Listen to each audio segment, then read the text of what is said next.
Good morning, the great people of the United States of Biafra. Today, I'm calling for the unification of all Igbos, all ethnic groups, religious groups, political parties and their supporters, all agitators. I'm calling on all Igbos to rise up, to unify yourself in order to defend their interests and race. We need a unification of love and cooperation within ourselves to survive, not to go to war with the Nigerian state. If we don't do this as soon as possible, they will destroy us like they did in 1960s, because the enemies have risen up to destroy all of us. They can only succeed if you give them the chance. Forget about the money they are giving you with the left hand while collecting it back with the right hand for you to fight your brothers and sisters. It is better to be a free man than to be a rich slave, for the reward of your loyalty is the demolition of your properties and your livelihood. Relocate your business headquarters to the 5 Igbo-speaking states. Those who had listened to Shetima's audio message telling his Oyo Yoruba friend the plan of bringing the Igbo businesses down to make them economically irrelevant, like they did in the 1960s, were seen by many Igbo as a joke. But today, it has become a reality. They can never get to you if you did not give them the opportunity. Learn from the Israelites. They have refused to allow the second Holocaust to happen again to them. That is why they are fighting in Gaza with Hamas. Why do you want the second genocide to happen to you? Because of your selfish interest of wealth accumulation. It is time to rise up and defend your dignity, or your dignities will be taken away from you. I don't blame you for developing Lagos and other cities. I only blame you all for being property freaks and stupid. I blame you for not studying about the history, because those who refuse to study the history will pay dearly for their stupidity. You don't have the wealth and the buildings the Jewish had in Europe, but they left all to save their life.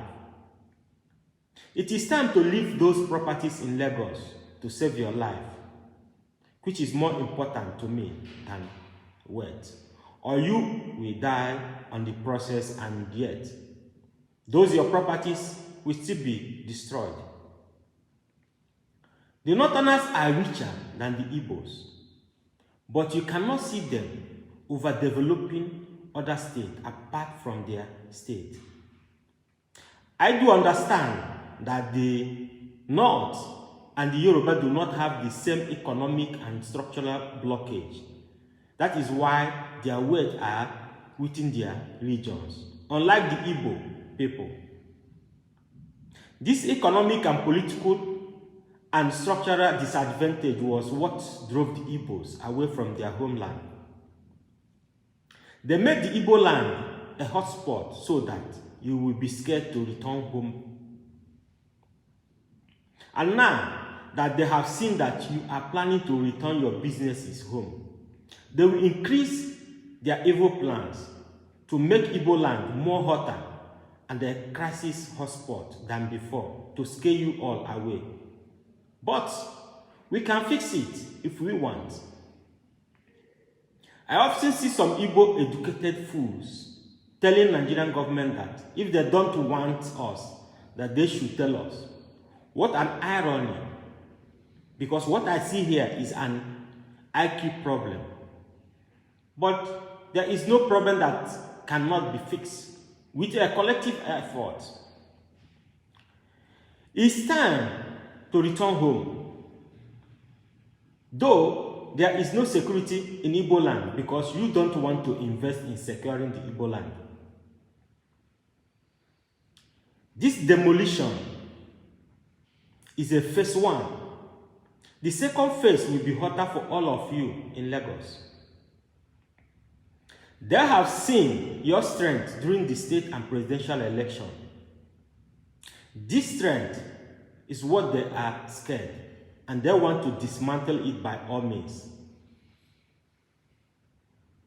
My advice to all the Igbo billionaires: I want you to divert your resources to cargo business through the waterways for future evacuation of Igbo properties, because the road to east will be more dangerous to travel soon.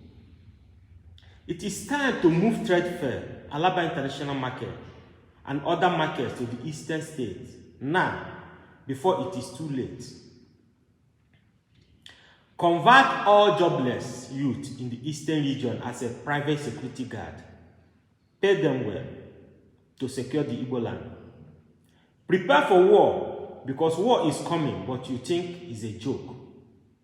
They have declared war on the Igbos, but we don't know.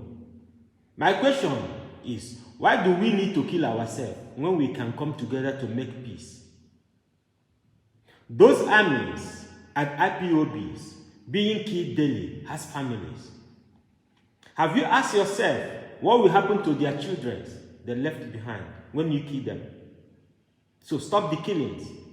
There is the need for a ceasefire between autopilot and the Nigerian army. Don't let what happened during the Biafran war to repeat itself. Learn how to apply a proactive approach, not a reactive approach like you are reacting right now during the Lagos demolition. Come closer to me for more advice. Sit at home should be cancelled because it is not productive. Stop being stupid, because sit at home cannot release Mazin and the can, nor will it give you Biafra. Learn how to write your storyline and give to people to read. Stop waiting for people to write your own story for you to read. No one can save you. Only you can save yourself. A fool at 40 is a fool forever. Tell your friends, tell your brothers, tell your family members that it is time to stop being stupid with the One Nigeria slogan. During the election period, you were not allowed to vote. Even some Yoruba and the so-called Niger Delta were not allowed to vote because they look like Igbos. In the enemy's eyes, you are all Igbos. You are all Biafra. But when it's time to play politics, you are politically divided to reduce your strength. It is time to unite in order to defeat the enemies. Share this video.